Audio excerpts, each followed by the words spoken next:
அனைவருக்கும் வணக்கம். இன்றைய காலகட்டத்தில் பொதுவாக பல பேர் குதிகாலில் சற்று உயரம் அதிகமாக இருக்கக்கூடிய காலணிகள் பயன்படுத்துவதை நம்ம பார்த்துருக்கோம். High heels chappals. இன்னைக்கு அது பயன்படுத்துறதுனால பல பேருக்கு நம்மளுடைய உடலில் சிறு சிறு மாற்றங்கள் ஏற்படும். சாதாரணமாக ஒரு மனிதன் நிற்கும் பொழுது அதில் லைன் ஆஃப் கிராவிட்டின்னு சொல்லுவாங்க. நம்ம பாடி ஒவ்வொரு மூட்டு பகுதியிலையும் பார்த்திங்கன்னா அதோட வெயிட் பேரிங் கரெக்டாக லோட் ஆகணும். அப்போ அந்த லைன் வழியாக நம்மளுடைய உடல் எடை கரெக்டாக ட்ரான்ஸ்ஃபர் ஆகலை அப்படின்னீங்கன்னா நம்மளுக்கு பலவித உபாதைகள் ஏற்படும். இதில் குதிகால் வலியும் ஒன்று.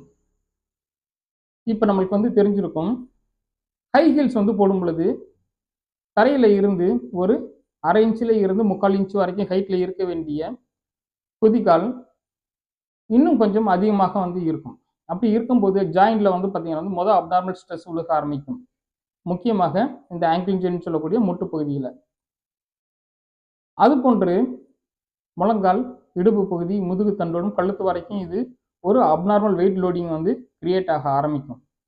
இதனால என்ன ஆகும் அப்படின்னா, நம்மளுடைய குதிகாலில் ஒரு அப்நார்மல் ஸ்ட்ரெஸ் விழுக ஆரம்பிக்கும் பொழுது அந்த ஜவ்வு பகுதி சற்று அதிக அளவுக்கு வேலை பார்க்க வேண்டிய ஒரு சிச்சுவேஷனுக்கு வரும்.